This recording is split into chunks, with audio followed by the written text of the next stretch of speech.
are back at Video City. We're here with MikeLoud at the Producers Club. This is actually one of my good friends. I met him in Times Square. Oddly enough, that's where we're shooting right now. And I have the honor of interviewing you. This guy right here is one of my biggest supporters, so let me let you get on the mic. Yes, sir, and yes, ma'am. Thank you very much. Free Corey, free Angel. Ladies and gentlemen, I go by MikeLoud, the potent and airtight. Crown Heights, Brooklyn, preferably, as you know me best. Sabado _ Sinamor on Instagram, for those that know. And yes, oddly enough, 4 years to the day, right before pandemic hit, I met Jules. To the day? Almost. I didn't even know that. June was when we did the Amazura show, so we met at the beginning of the month before the event. Yes. And there's a lot of full circle details coming around right now. But so let's just tap into the full circle. Right. I met Mike. I was walking in Times Square, and it was actually by the Red Steps. He pulled me aside. He was like, "Do you model?" I'm like, yeah, why? I have an event going on at Amazura. If you're interested in walking, I'm a stage manager. And I was like, okay, I'm going to think about it. Wait a minute, y'all. Hold it, because she was already a part of the show, actually. You were already in it.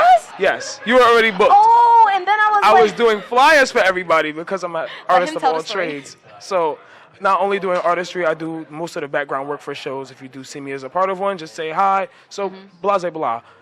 Jules already submitted a couple of photos, and I had the honor and privilege of doing the flyers for a lot of the models in the show. Jules submitted probably 3 of the best photos, and I'm pretty sure one of them got a spread after this. But she was already in Times Square. There was a couple of people doing a video shoot, and I was also met one of the artists, too. So I already had a head start going into this. Here you go, walking up the Red Steps. I'm just coming from MNN, the TV studio on 59th. So here we go. I'm going to the trade, and boop. Hold it. Jules, let me walk up to you real quick, because, right, in all your glory, and look at you now. Look at me now. You went from... He done seen the rise of an ugly duckling to a supermodel. There's no ugly duckling involved, y'all. But you went from 1 in a million to 1 in a lifetime in front of my eyes. Oh, and make me cry. I mean, we're one and the same when it comes to how we go in entertainment. And for me to see you go from pictures to on stage to runway, it was a really beautiful thing for me. Thank you. But during that same night, you also did something nobody ever did, which was take my mask off my neck. This mask, well, not this particular one. It was a black mask. I've since have to find it. I might have lost it. But I took the mask literally like off his neck. I'm like, yo, let me get that real quick. I put it on. We took a few pictures. And since then, I'm like, no, I need to do a shoot with this right here. But enough about me. They don't want to hear about me. They want to hear about you. All right. So, MikeLoud, you have been on Hot 97 and Power 105 and a few other places. Tell me a little bit about how you got there and what that was like. A little bit doing the same thing from meeting you, actually, booking with artists. And some of them had to go get their spins on Hot 97, promote for the shows. Some of them were main stage artists. And then there were a couple of times where hosts and personalities themselves would partner up. Like just this past month, we closed out the Brooklyn Unity Fest. And that was in Brooklyn. We had 8 stages. Went to Barclays. Shout out DJ Melody. Shout out This Is Rena. Shout out Drop on Top. The whole family. We've been here 10 years strong and then some. So bringing artists over there and setting up the content was one thing. Meeting the personalities got me in the building. The relationships got me into the building. The networking overall. And then there were 2 songs in particular that got spun, one on 105, being down for the shits, being on my SoundCloud right now. And then The Ways, which I'm a feature on. Shout out Lyrical L, my rival from Crown Heights. And like the rest was history from there. But going in there and putting in the content and meeting people in there, that was just overall great experience. But that was the same year. Wow. Yeah, I didn't even know that was the same year because, I mean, you're always doing so much. And I know you took a little hiatus to, get music together, get life together. So can we expect some singles? I need your album soon. Oh. Fire dropping. It's always fire. Your music is always fire, but what's coming? Quicker than you expect, number 1. Number 2, I love to keep a surprise or 2 in the hat. So he's not going to tell us nothing, guys. He's not going to tell us nothing. I never said I wouldn't. It's just, you got to watch what I say. And you got to watch how you listen. So I'll lead into that from there. I have an intro called Else from God that I recorded with a really good friend of mine. Shout out Dollars at his studio. And then there's one particular producer that I met in there. I'm not going to say his name, but when you see it, you're going to know. I went and learned a few things from my hiatus, I'll say, because it was to become a father. Like this past Father's Day had just happened. Happy belated Father's Day. Thank you. My baby Bree is growing up 3 years old and 3 hands full already. But that was the only reason that I could stop my world, to not say something on content, to not make any appearances at that moment. I had to see to my little girl first. And that was commendable, respectable. Thank you. And all of this is going to be coming forth on the first tape of 4 that I have planned. Okay. And I say 4 because... I love your rings, too, by the way. Show them real quick.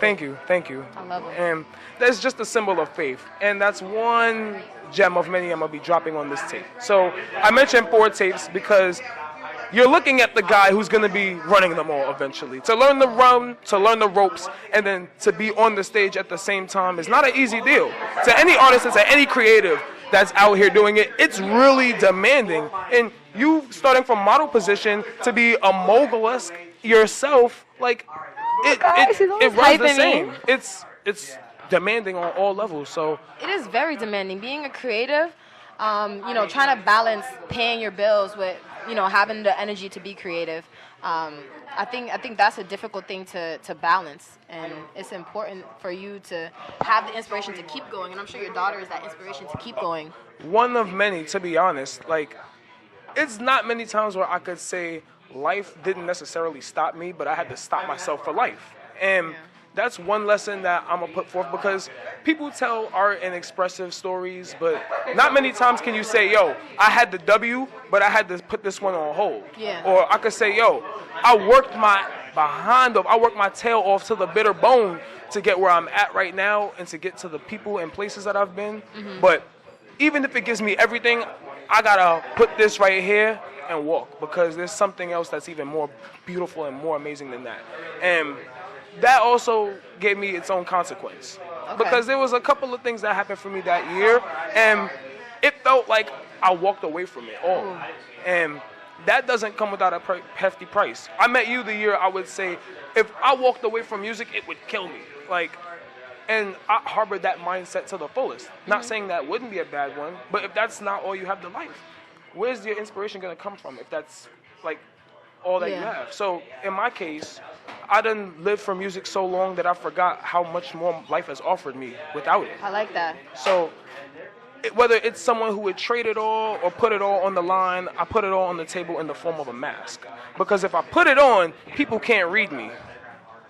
This mask is beautiful. If I put it on, people don't know what to call me. People don't know what to call it. But the one thing that's more undeniable than that is there's not a single person or thing on the planet that can step to me, whether it's on or off. And by the time you met me, that very first mask, I've already went to have 3 major meet and greets that changed my life. Wow. 3 major landmarks specifically in that time frame that changed it forever. If anyone would say, yo, I'm living at a God mode, or I'm living on the highest moment, that first mask, it went to the right person, I'll say. That's me. It went to the right person. But I have it somewhere. Because I went from in my mom's kitchen listening to her playing 60s to 70s samples, and fooling the world off of recording in my own kitchen. Oh. And we'll get to that later. Went from doing that to necessarily not fooling the world, but giving them what would be 100% of me authentically on stage. I was doing that before I even knew what it was at that point. But New York City got the best version of me overall before I could see what it was. It just so happens that I put it on a mask. But when I take it off, it's no different. It's no different. Mask on, mask off, you're still the MikeLoud. Exactly. And tape number 1 is a story of embrace. Notice the words that I'll choose and that you're going to hear because of how I twist it.